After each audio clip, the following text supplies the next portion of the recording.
avec cette assurance. Dis à quelqu'un, tu dois marcher avec cette assurance. Ma rencontre avec le Seigneur. Amen. Donc nous sommes dans le livre de Jean 4. Amen. Alléluia. Nous sommes dans le livre de Jean 4. Nous sommes dans le livre de Jean 4.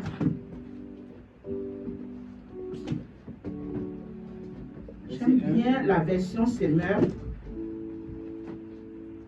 La version Semeur.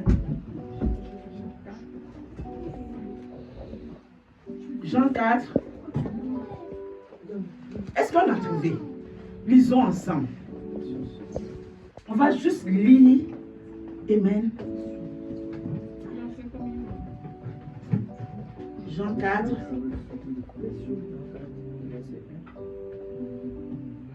Jean 4, verset 1. Ok. Les pharisiens. C'est bon? Oui, vas-y. Ok. Jean 4, verset 1. Les pharisiens avaient entendu dire, je suis en version Semeur. Les pharisiens avaient entendu dire que Jésus faisait et baptisait plus de disciples que Jean. À vrai dire, Jésus lui-même ne baptisait personne et laissait ce soin à ses disciples. Lorsque Jésus l'apprit, il quitta la Judée et retourna en Galilée. Il lui fallait donc traverser la Samarie. C'est ainsi qu'il arriva près d'une bourgade de Samarie nommée Sichar, non loin du champ de Jacob, loin du champ que Jacob avait jadis donné à son fils Joseph. C'est là que se trouvait le puits de Jacob. C'est là que se trouvait le puits de Jacob. Jésus, fatigué du voyage, s'assit au bord du puits. Il était environ midi. Une femme samaritaine vint pour puiser de l'eau. Jésus s'adressa à elle. Jésus s'adresse à cette femme. S'il te plaît, donne-moi à boire un peu. Ses disciples étaient allés à la ville pour acheter de boire. La Samaritaine s'exclama. Elle s'exclama. Comment? Toi, un juif, tu es un juif. Tu es juif. Et tu me demandes à boire. À moi qui suis samaritaine. Les Juifs, en effet, évitaient toute relation avec les Samaritains. Jésus lui répondit. Si tu savais quel don. Dieu veut te faire. Et qui est celui qui te demande à boire? C'est toi qui lui aurais. Demandé à boire. Et il t'aurait donné de l'eau vive. Mais, maître, répondit la femme. Non seulement tu n'as pas de seau, mais le puits est profond. D'où la tires-tu donc cette eau vive? Comment tu vas faire pour tirer cette eau? Tu ne vas pas te prétendre plus grand que notre ancêtre Jacob. Tu ne vas pas dire que tu es quand même plus grand que Jacob. On a connu Jacob. Auquel nous devons ce puits et qui a bu lui-même à son eau. Qui nous a laissé ce puits. Ainsi que ses enfants et ses troupeaux. Celui qui boit de cette eau, reprit Jésus. Celui qui boit de cette eau aura de nouveau soif. Mais celui qui boira de l'eau que que moi je vais lui donner n'aura plus jamais soif. Bien plus l'eau que je lui donnerai deviendra en lui une source intarissable. Lui-même il deviendra une source intarissable qui jaillira jusqu'à dans la vie éternelle. Maître lui répondit. Donne-moi de cette eau pour que je n'ai plus soif et que je n'ai plus besoin de revenir. Va donc chercher ton mari. Et reviens ici. Je ne suis pas marié. Tu as raison de dire je ne suis pas marié. En effet, tu l'as été 5 fois. Et l'homme avec lequel tu vis actuellement n'est pas ton mari. Ce que tu as dit là est vrai. Maître, répondit la femme, je vois que tu es un prophète. Dis-moi qui a raison, Nos ancêtres ont adoré Dieu sur cette montagne-ci. Vous autres, vous affirmez que l'endroit où l'on doit adorer, c'est Jérusalem. Verset 21, crois-moi, lui dit Jésus, l'heure vient où il ne sera plus question de cette montagne ni de Jérusalem pour adorer le Père. Vous adorez ce que vous ne connaissez pas. Nous adorons ce que nous connaissons. Car le salut vient du peuple juif, mais l'heure vient, et elle est déjà là, où les vrais adorateurs adoreront le Père par l'Esprit et en vérité, car le Père recherche les hommes qui l'adorent ainsi. Dieu est esprit et il faut que ceux qui l'adorent par l'Esprit et en vérité. La femme lui dit, je sais qu'un jour, le Messie doit venir, celui qu'on appelle Christ. Quand il sera venu, il nous expliquera tout. Je suis le Messie, moi qui te parle, lui dit Jésus. Sur ces entrefaits, les disciples revinrent, ils furent très étonnés de voir Jésus parler avec une femme. Aucun d'eux cependant ne lui demanda, que lui veux-tu ou pourquoi parles-tu avec elle? Alors la femme le laissa là sa cruche, se rendit à la ville et la voilà qui se mit à dire autour d'elle, venez voir un homme qui m'a dit tout ce que j'ai fait, et si c'était le Messie. Les gens sortirent de la ville pour se rendre auprès de Jésus. Entre-temps, les disciples pressaient Jésus en disant, Maître, mange donc. Mets un peu de volume.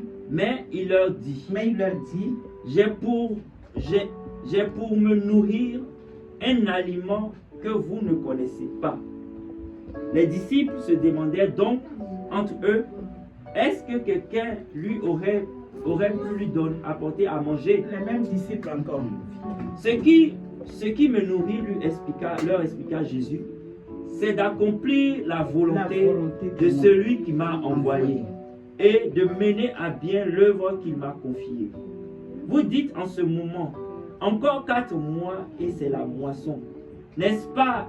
Eh bien, moi je vous dis, ouvrez vos yeux et regardez les champs. Déjà les épis sont blonds, prêts à être moissonnés. Celui qui les fauche reçoit maintenant son salaire et récolte une moisson pour la vie éternelle. Si bien que semeur et moissonneur partagent la même joie. Ici se vérifie le proverbe, autre est celui qui sème, autre celui qui moissonne. Je vous ai envoyé récolter une moisson qui ne vous a coûté aucune peine. D'autres ont travaillé et vous avez recueilli le fruit de leur labeur. Verset 39. Il y eut dans cette bourgade beaucoup de Samaritains qui crurent en Jésus grâce au témoignage à cause de la déclaration formelle de la femme en déclarant, il m'a dit tout ce que j'ai fait. Lorsque les Samaritains furent venus auprès de Jésus, ils le priaient de rester. Et il passa 2 jours chez eux. Ils furent encore bien plus nombreux à croire en lui à cause de ses paroles. Et il disait à la femme, nous croyons en lui, non seulement à cause de ce que tu nous as rapporté, mais parce que nous l'avons nous-mêmes entendu. Et nous savons qu'il est vraiment le sauveur du monde. Alléluia. Amen. Amen. Amen. Acclame le Seigneur très fort. Dis ma raconte avec le Seigneur. Alléluia. Amen. Gloire à l'Éternel. Tu as eu à faire des racontes. Amen. Amen. Amen. De tous ceux qui sont là ce matin, je sais qu'on a expérimenté des racontes. Amen. Une raconte, c'est une circonstance fortuite. Amen. Un hasard ou alors peut-être quelque chose de prévu. Amen. Alléluia. Amen. Un hasard, tu es en train de marcher et paf, des fois on dit, tu cognes un caillou. Ah, on dirait que je vais avoir quelque chose de précieux devant. Amen. Et tu tombes sur quelque chose et puis tu dis waouh, amen. Et ce matin tu vas dire waouh, amen, alléluia. Parce qu'au-delà de tous ces racontes que tu as eu à expérimenter, je prie ce matin que l'Esprit de Dieu t'amène, fasse tomber les écailles de tes yeux, amen, pour que tu sois à la place aujourd'hui et qu'on ne dise pas une Samaritaine, mais qu'on dise un jeune homme de la MIPC, qu'on dise une jeune femme ce matin. Alléluia.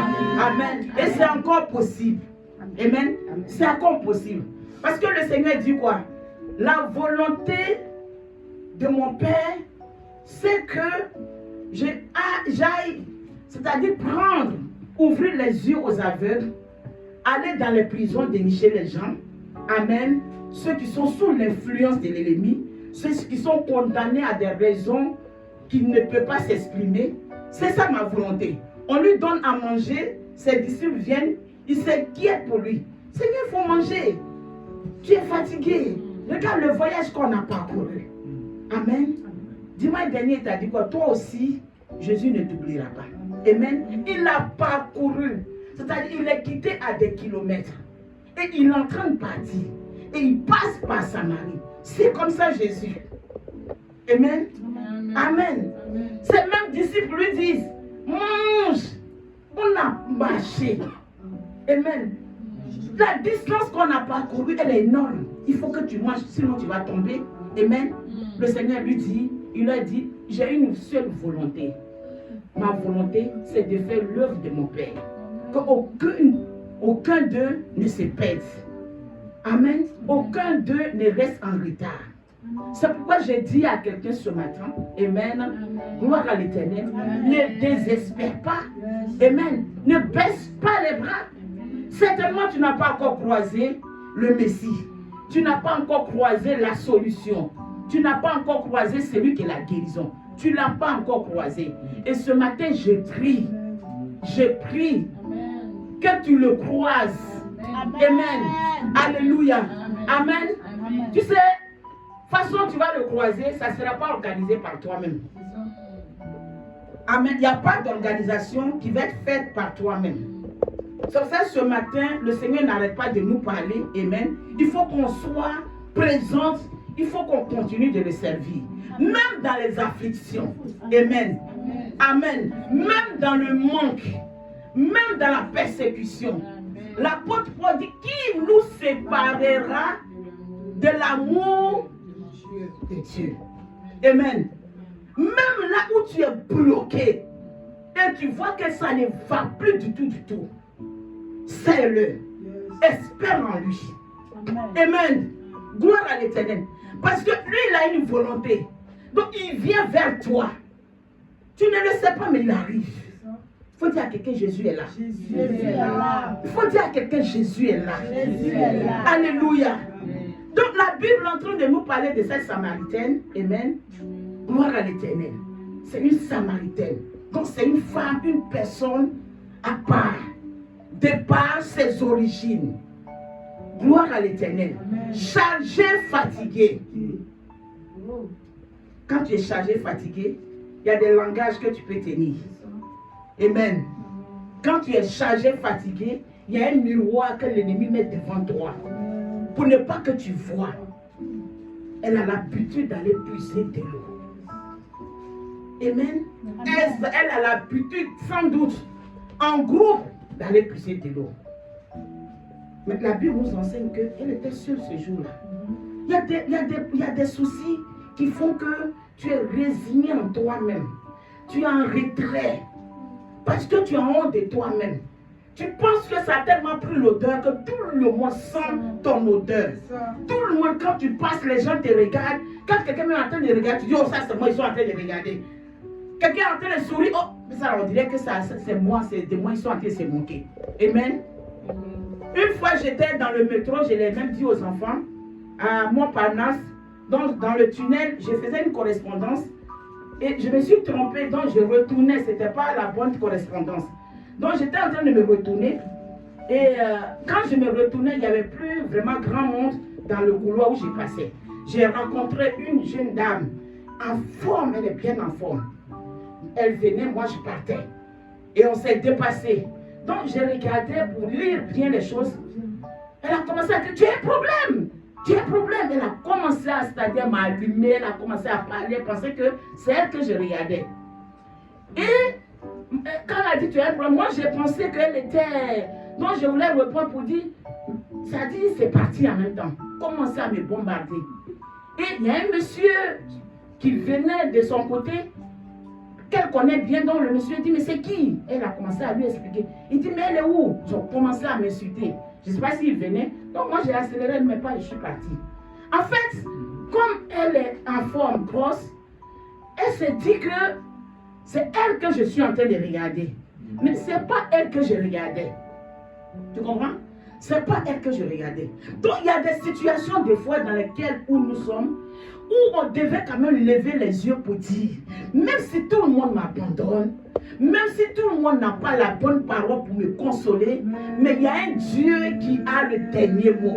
Amen. Mais quand ces situations viennent, on oublie, comme l'homme de Dieu l'a prêché tout à l'heure, que Jésus est à côté. C'est-à-dire on prend tout.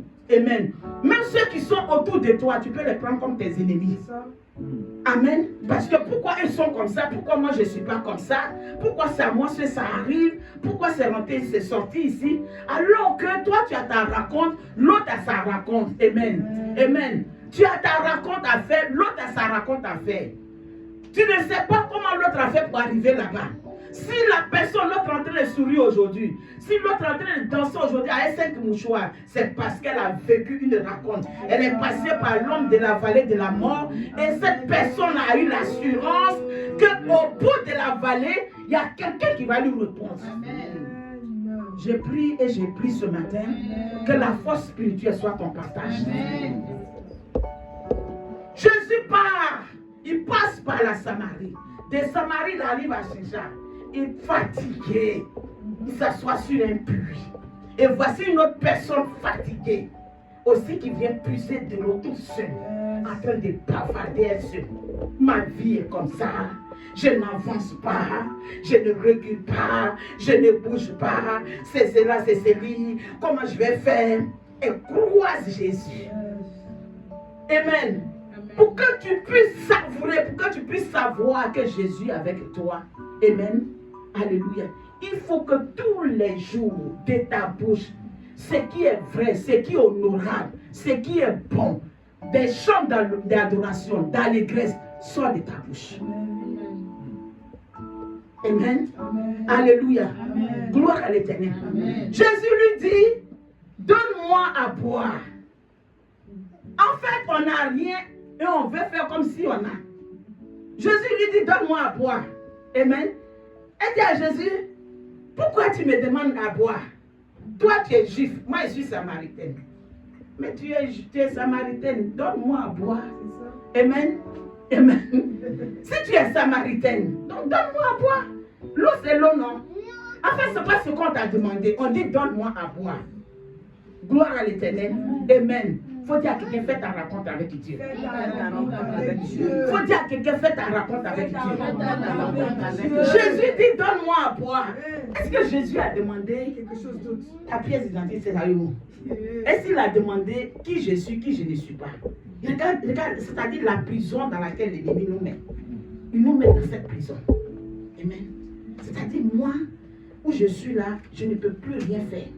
L'état dans lequel je suis, franchement, je ne sais pas s'il y a encore une solution pour moi et c'est fini.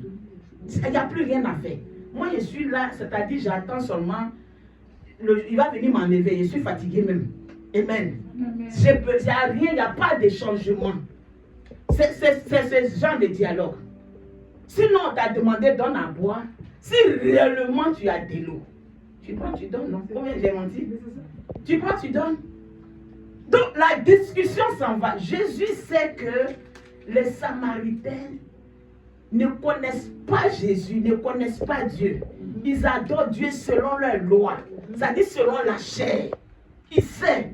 Mais il est venu pour briser quelque chose. Amen. Il est venu pour t'apporter la délivrance. Amen. Et il veut te faire comprendre que ce jour-là, c'est ta raconte. Amen. Ce jour-là, c'est la fin de ta souffrance. Amen. Ce jour-là, c'est ta transformation. C'est avec cette pensée que tu dois aller, c'est-à-dire que tu dois marcher.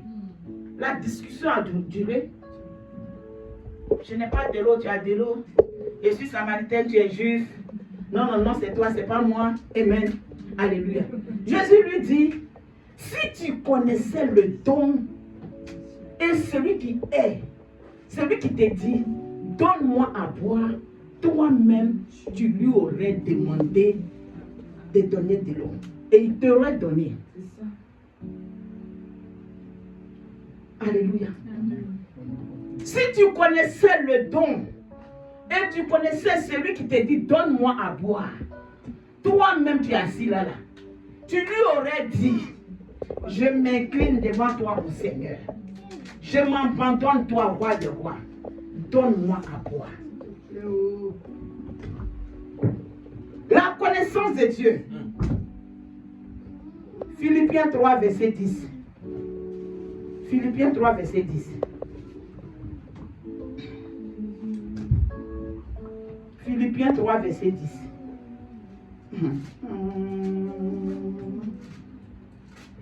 Philippiens 3, verset 10.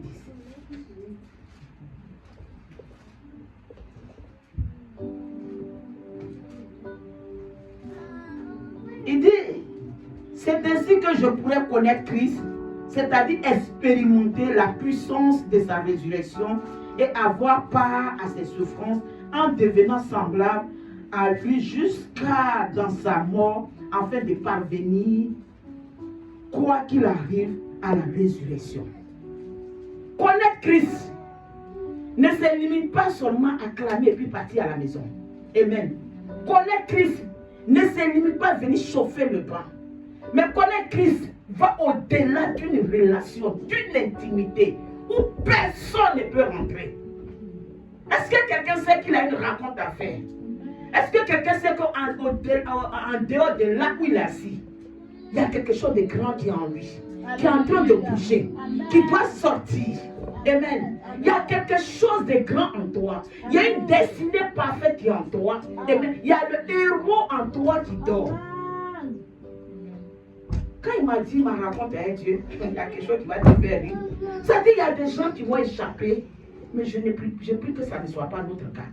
À force de calculer dans nos têtes, on passe à côté. Non, dimanche, il y a 4 dimanches, donc je prends 2 dimanches pour le Seigneur et 2 dimanches quand même pour la famille. Mais tu ne sais pas que le dimanche même où tu as noté pour dire que non, aujourd'hui c'est la famille, c'est en ce dimanche-là que tu vas raconter le Seigneur. Amen. Alléluia. Tu ne sais pas. Parce que ce que tu oublies, c'est qu'en toi, comme j'ai dit, il y a quelqu'un qui est en toi qui dort, que toi tu minimises. La Bible nous enseigne que lorsque la discussion a pris son élan et que le Seigneur a donné cette vérité biblique à cette femme, elle a laissé sa cruche. Amen. Amen. Elle a laissé sa cruche. C'est-à-dire la cruche qu'elle portait chaque jour au dos. Sa cruche d'inquiétude. Sa cruche de lamentation. Sa cruche de je ne sais quoi. Elle a laissé la cruche. La personne qui marchait toujours lentement, qui était isolée, qui pleurait, qui était seule dans son coin, qui se cachait pour ne pas que quelqu'un la voie. On dit c'est à midi. Non, c'est pas à midi, on va puiser de l'eau. C'est-à-dire quand tu as honte de toi-même, tu choisis les heures où personne ne te voit. Quand elle a croisé le Seigneur, amen, elle a laissé la cruche, elle a couru.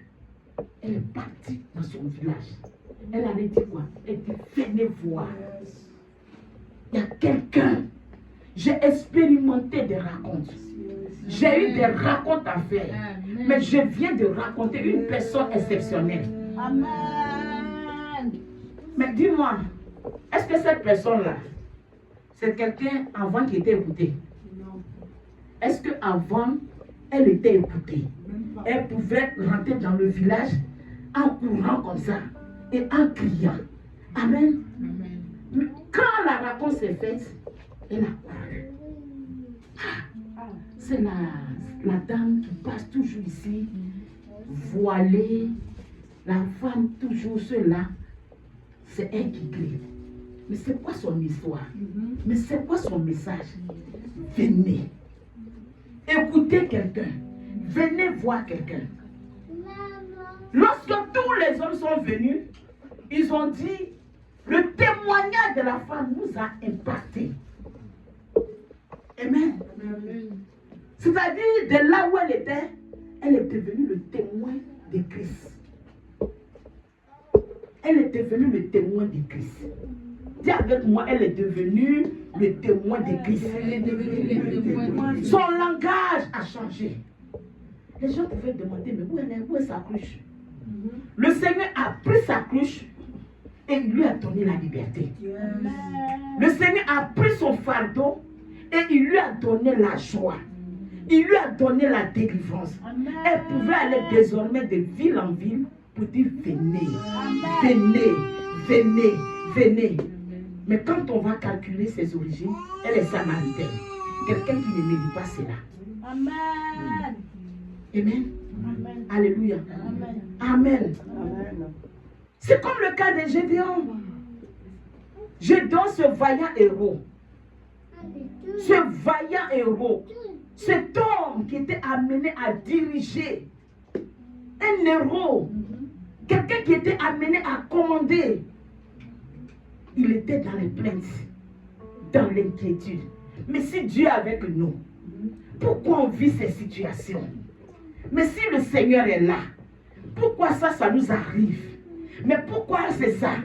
Mais pourquoi je ne travaille pas depuis? Mais pourquoi c'est rentré si je ne suis pas mariée? Mais pourquoi c'est comme ça? Qu'est-ce que le Seigneur lui a dit? Il dit, Gédéon, tant que tu es assis, avec tes propos de lamentation, tes propos de pleurs, amen, rien ne peut bouger. Mais lève-toi, va avec la force que tu as. Amen. Ne me dis pas Amen pour me faire plaisir, mais dis Amen parce que c'est rentré en toi. Amen. Je vais te bousculer. Amen. Va avec la force que tu as. Amen. Amen. La force que tu as, que tu gaspilles, va avec elle. Va conquérir. En fait, Gédéon, tu es un conquérant. Tu es victorieux. Tu ne sais pas. On est zélé pour les choses qui vont nous nuire. Mais on n'est pas zélé pour découvrir. Est-ce qu'il t'est arrivé une fois de te fâcher contre toi-même? Amen. Amen. Moi, à l'époque, peut-être s'appelle là. Je ne pas dire ça. Amen. À l'époque, où j'étais encore fidèle comme toi, quand on quitte à l'église, je me mets devant le miroir. Je dis, moi là, je suis une grande servante de Dieu. Moi qui suis là. Elle vient, tu parles. Je dis, moi-même, je me parle, moi là. Moi. De toute façon, c'est que je vais montrer à l'ennemi. C'est qu'il m'a montré. C'est que moi, je vais te montrer. Moi, je suis une grande servante de Dieu. Amen. Et jusqu'à présent, je continue de le dire. Gédéon se regarde. Mais je suis le plus petit de ma famille. Ma famille est pauvre. Je n'ai pas d'argent. Je ne connais rien. Je ne sais pas lire. Il dit, Gédéon, ce n'est pas ce que je te demande. J'ai dit, lève-toi, va, parce qu'il y a une force qui est en toi. Va, il y a une force qui est en toi. Va, il y a une force qui est en toi. Améliore-toi, c'est tout. Lève-toi, c'est tout. Est-ce que dans ta vie, sans que tu ne connaisses Christ, tu n'as jamais réalisé des choses? Dis-moi. Ça dit que tu n'étais pas encore chrétien, tu ne priais pas. Il y a des choses, il y a des buts que tu as, c'est-à-dire que tu as suivi et tu es arrivé à ces buts-là, non, à les atteindre. Amen. Amen. Moi, je n'étais pas encore chrétienne. Et j'ai commencé à conduire. Je ne priais pas.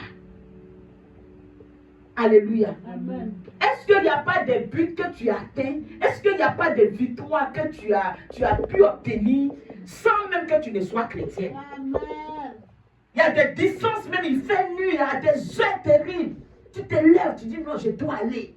Parce que ce gars-là, il faut que aujourd'hui, il faut que je le surprenne. Pourquoi depuis je l'appelle, il ne répond pas? Il est 2h du matin. Il n'y a pas de taxi, il n'y a rien dans l'obscurité. Toi, c'est en train de marcher. Parce que tu veux surprendre. Tu veux le surprendre. Amen. Amen. Amen. Qui a déjà fait ça? Maman. Voici le mur qui est là. On dit non, ne va pas. Tu sautes, bon, tu tombes là-bas. Avec les talons à mettre, tu cours. Maman, tu te soignes, mais tu prends pas, et puis tu mets une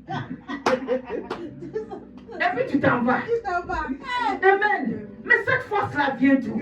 Ah. Quel gâchis. Tu ne sais même pas que quelqu'un va te poignarder. Tu ne sais même pas que si le monsieur est pas l'orgueil, il va te taper. Tu t'en vas. Tes parents ne savent pas. Tu t'en te bagarrer avec lui jusqu'à... Il va te gifler, il va te mettre. Tu es là. Amen. Amen. Mais aujourd'hui, où le Seigneur est dans ta barque, Tu dois dire au Seigneur, au secours. Seigneur, tu es où? Seigneur, je connais. Regarde les victoires que j'ai remportées dans le monde. Qui m'a donné? C'est toi. Maintenant que je suis avec toi, je sais que tu es là. Seigneur, lève-toi. C'est là où on s'abandonne. C'est là où on dit non, on ne peut pas. C'est là, il dit, si tu connaissais celui qui te demande à boire, tu lui aurais donné. Parce que lui, l'eau qu'il va te donner là, ça va devenir en toi. Ça va devenir en toi un château. Ça dit toi-même, tu seras le réservoir. Tu seras le distributeur d'eau. Alléluia. Ce n'est pas quelque chose de passage. Mais moi-même, je vais te positionner. Désormais, tu seras le maître des situations. Désormais, toi-même, c'est toi qui vas commander. Tu vas dire, va à gauche, la situation va aller à gauche. Tu vas dire, à droite, la situation va aller à droite. Tu vas dire, tais-toi, ça va se taire. Alléluia. Hey, prêche. Amen. Amen. On court. Il ne faut pas filmer ça. Est-ce qu'il y a dit là? On nous faut couper.